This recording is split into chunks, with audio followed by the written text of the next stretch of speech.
Good morning to everyone. Good morning to the press. Good morning to our colleagues across City Hall, our community members who are joining us here today, and anybody watching online.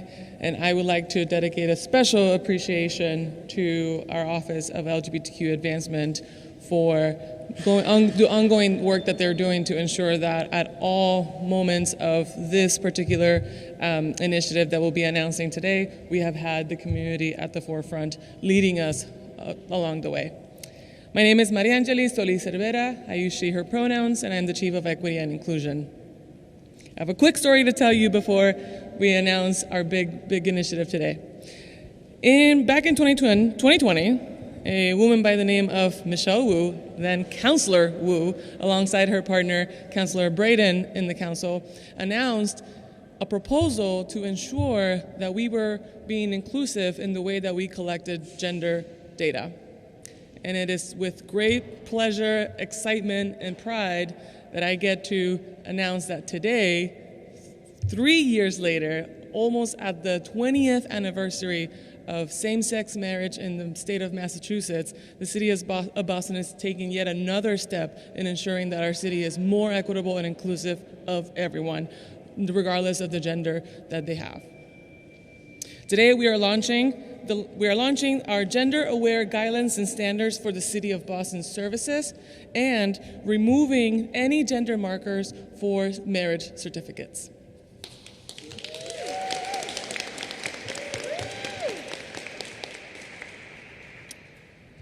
I'm so proud of the team for the cross-departmental collaboration and for ensuring that all throughout the process, like I said, we were being led by community input. You'll hear some stories today about why this work is so important, but I want to remind us that language matters and that language inclusion and gender inclusion in the way that we collect data promotes health and wellness and reduces bias. And it is our responsibility as city officials and as elected officials to ensure that in every program, service, practice, policy, we are looking at the whole picture rather than just one goal. This process has taught us so much about what the community really needs and wants, and we are committed to build on this. And we are committing to ensuring that this sets a standard for how we move forward in any form of data collection moving forward. My call to action to other industries and partners and stakeholders in the City of Boston is that you join us in this very exciting journey of continuous improvement to address historical wrongs, provide excellent constituent services, and build a city where everyone is seen and respected. And now, I'd like to pass it on to an incredible colleague of ours who has been leading the charge and giving us a lot of the expertise that I do not have, our Chief Digital Officer, Julia Gutierrez, who will walk us through the process from step one through today. Julia.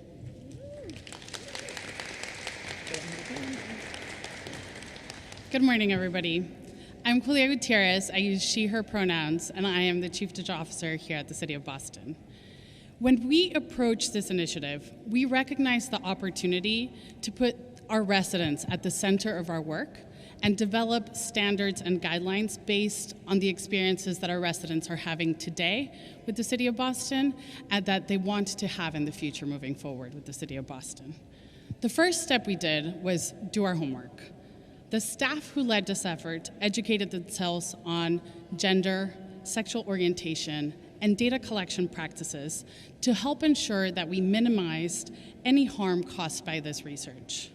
With that initial knowledge, we conducted a series of research activities to better understand how our constituents experience gendered language and gendered processes in city services. We organized focus groups with members of the transgender and non-binary community, and one-on-one interviews with residents that were planning to or had recently gotten married at the City of Boston. We incorporated our findings into established research on how to ask about gender and sought feedback from experts in this field. So, what are the guidelines and standards? The guidelines can be broken into two parts. The first piece is when to ask about gender identity, pronouns, and chosen names. And the second one is how to go about asking that. The first part of these guidelines offer direction for city employees for when it's appropriate to ask about gender and encourage data minimization, that is, only asking when it's absolutely necessary.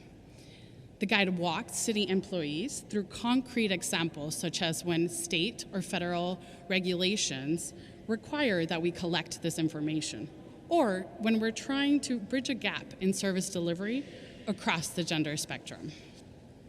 The second part of the guidelines offer guidance on how this gender data should be collected, included suggested language for how to ask about gender, pronouns, and chosen name. We expect these guidelines and standards to evolve over time as we further refine our understanding on how to apply them throughout city services, and as we gather direct feedback from the people that we serve. Today, we're announcing the launch of these standards as well as the beginning of the ongoing process to gather feedback.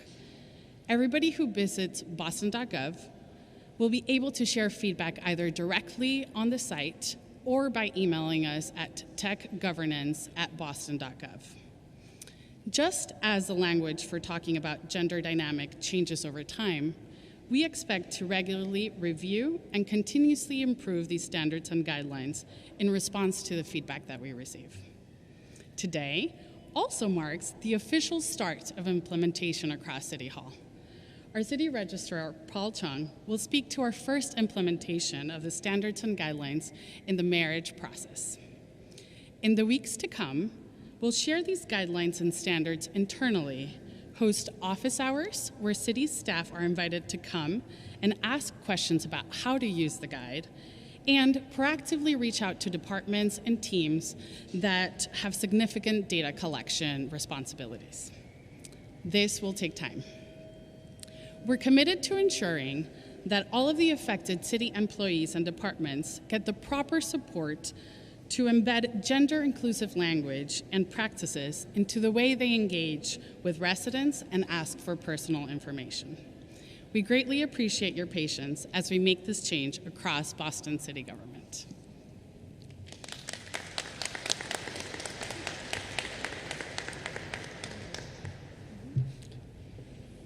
Hi, I'm Paul, and I'm so proud to be a part of this initiative.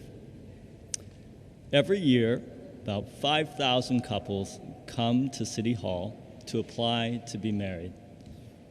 As a result of this work and the City of Boston's new standards, we will no longer be requiring couples who come to the registry to disclose their sex or gender. Furthermore, we will now be issuing marriage certificates that do not include sex or gender on them. I want to thank all our partners in the City of Boston and my predecessor, who is not here today, but Patty McMahon, the previous registrar, who initiated some of this work. And I also want to thank our partners at the state, the Department of Vital Statistics. I know that they have been working diligently for several months to remove the sex field from the state marriage intention forms, and I really look forward to this important equity work continuing at the state level.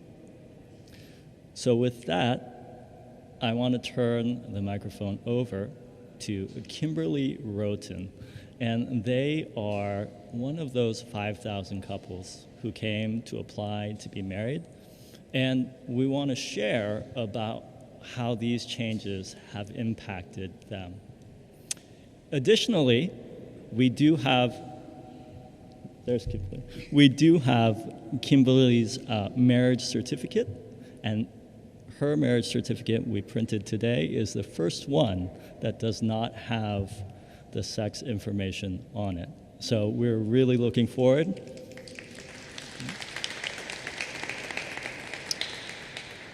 We're looking forward to presenting that to her after the press conference. Thank you. Kimberly?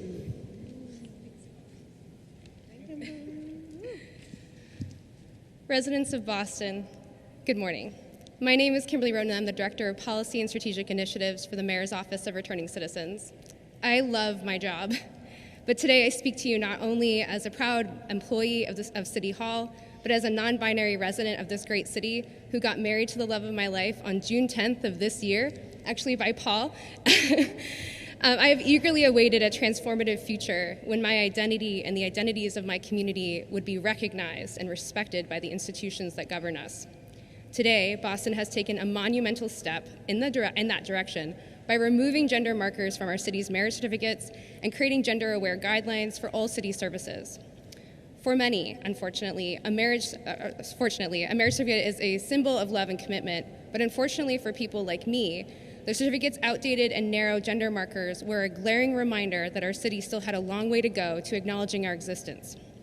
They were a subtle yet powerful message that our love, our relationships, and our identities were somehow less valid and less recognized underneath the eyes of the law and the city of Boston. Today, by removing gender markers, we actually alleviate dysphoria for many in our community. For example, by removing these markers, we are no longer forced to choose amongst these very narrow, limited, delineated gender options that don't actually reflect who we are. Gender categories change over time, as we've seen, right, in our own lifetimes. And for those of us who change and grow, later identifying with a different gender than when we first got married, our marriage certificates no longer constrain us and can now reflect the love we hold without disrespecting who we've grown into and our new pronouns. With threats against the LGBTQ community unfortunately intensifying across the country, Boston has thankfully sent a different message, a message of inclusion, equality, and respect for all. By creating and adopting gender-aware guidelines for all city services, the city is respecting all residents regardless of gender identity. This is not just a win for the queer community, it's a win for everyone who believes in the principles of fairness, equality, and equal access to our city services. It's a win for Boston. I want to thank the city officials, activists, community members, and everyone who is behind me who have worked tirelessly to make this happen. Your efforts have not only changed a piece of paper, you have changed lives. You've made it easier for people like me to live authentically and love openly. As we celebrate this milestone, however, let's also remember that the journey is far from over. There are still many battles to be fought and won in the quest for full relationship, marriage, and gender equality, including recognition of chosen families, something that I hope we see. But today, let's take a moment to appreciate how far we've come and to look forward to a future where everyone is free to be themselves. Thank you to everyone, and thank you to the city of Boston.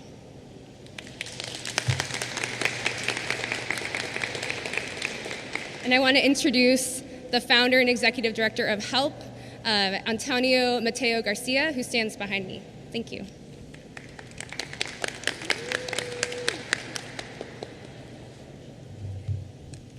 Hello, everybody. I am Antonio Mateo Garcia. As they said right before, I am the founder and executive director of Help by AMG, a local nonprofit dedicated to helping everyone live prosperously. It's actually what HELP stands for. We are actually partnered with the MOLA office, and I'm so grateful to be here on for HELP, partnered with the office. So with my organization, we have two programs, and one of those is a Tire for Change. Now with the Tire for Change, it's a community closet that has 0 restrictions. So there's no anything that feels truly authentically you is yours free to take. There are no restrictions on gender, size, style, nothing. Anything that literally fits in the bags that we give you and feels authentically you is yours free to take. And with my personal experience as a queer trans man, I have used services such as community closets, and unfortunately at the time, things like my license didn't quite say the information that they needed for me to get the clothes that I needed and wanted. Unfortunately, it was only skirts and dresses when I needed pants, and I don't know about you guys, I'm not quite comfortable with that.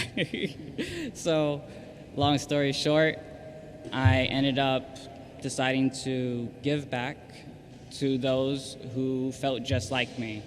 And with our community closet, everybody's open to come here. It doesn't matter who you are, where you come from. You need clothes, especially that feel really, truly you, then come contact HELP. And you can find us on Instagram at HelpByMG, by the way. But things like this really make a difference for our community. when all you want to do is just feel seen, I mean, if you think about it, when you remove all the labels, all you see is a human. And with my organization, I'm really dedicated to making sure that everybody that we come in contact with feels seen, heard, and cared for, and know that they're going to be accepted and supported as the human they are, and getting the support and love that they deserve, that we all deserve. So I'm really grateful to be here and be part of this, and I'm really looking forward to everything that comes to come. Thank you.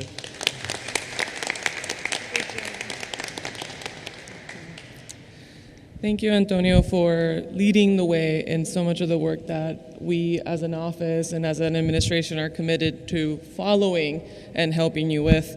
And Kimberly, thank you so much for your beautiful story. And as you said, the work is not over.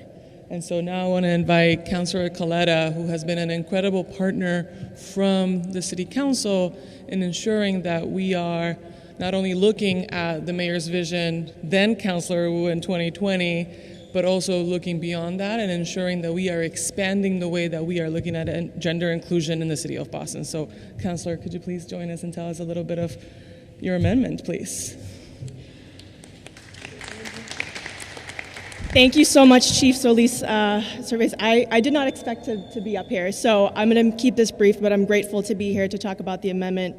But first of all, just want to recognize how beautiful this moment is and how wonderful it is to be up here, to be announcing this. I think all of us, maybe 20 years ago, 30 years ago, we would not expect this sort of news coming out of government, out of city government. So this is a very important step forward for a more accessible, inclusive, and welcoming city hall, municipal government, and hopefully it'll reverberate to the state and hopefully throughout the country, given everything that's going on. But I am just so grateful again for the leadership that's been shown through the chief and also Mayor Wu to make it so intentional and thoughtful and led by the community, informed by the community. The LGBTQ community is so important. But we're talking about this as a journey, right? And so I was very lucky when I was a staffer for my predecessor, now Senator Lydia Edwards, in partnership with Councilor Braden, and I want to give her a shout out as well. And also just want to shout out Councilor Sharon Durkin is here as well from the council. And Mayor Michelle Wu at the time put forth that ordinance to be more inclusive, gender inclusive of everybody in City Hall, no matter who you are, how you identify, or who you love. And so in the process of hiring my North End liaison, Jack Imbrugamo, who has given me full clearance to talk about his story, he does identify as trans. And during the process in which we were trying to hire him, the only thing that was available for him at the time on city employment forms was an option to put forth his legal name, his dead name, that he no longer identifies with. And it's a small thing to some folks, but it is a huge thing to folks going through their own journey and how they identify. And so it was traumatizing. Let's be real, it was traumatizing to have to live through that. And in the process of trying to get his emails, his dead name emerged as well. And so trying to rectify that was a whole nother issue. So immediately, with my staff members and with Jack, and with those in leadership here and Mayor Michelle Wu, we put forth an amendment to that ordinance. And it was unanimously passed in the City Council and then signed by Mayor Michelle Wu. So I'm very proud of that. But that is just indicative and representative of the steps that we continuously take and that we need to take. I see this as a huge deal and so important to many folks coming through the doors of City Hall. So I want to say thank you again. I'm so excited. Thank you all for your work, and I look forward to continue working with you. Thank you. Okay, and before we go on to questions, I want to shout out our Latinx Employee Resource Group, who has also been a partner in ensuring that we're moving this work ahead.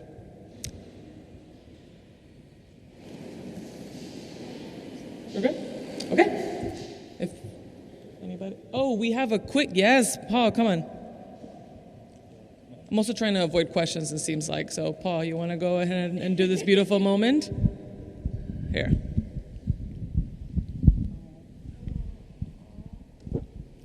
Kimberly, it was such a privilege to marry you and Jacob at City Hall.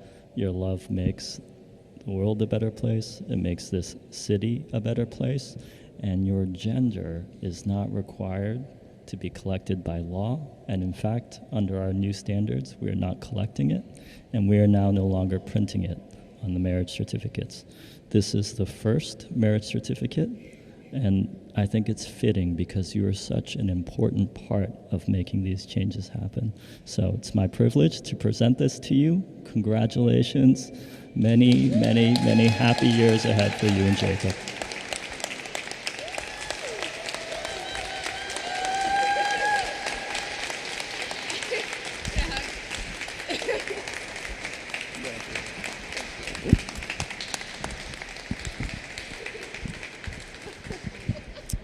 Oh, thank you, Paul. Wow, we're all crying. Okay. I want to do a quick correction. While the Latinx ERG has also been a supporter of this, I want to say that it's the LGBTQ ERG that has been leading the work internally as well. So thank you all. Okay, now for questions.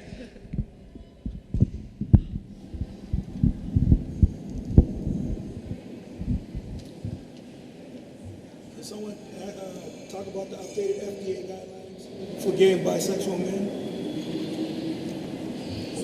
The outdated? Updated guidelines by the FDA for gay and bisexual men. Anybody know about this? I don't have it.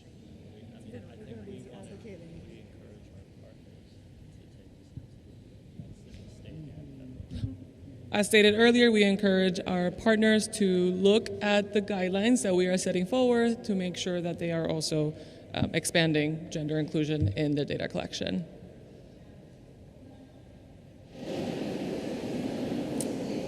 Any other questions?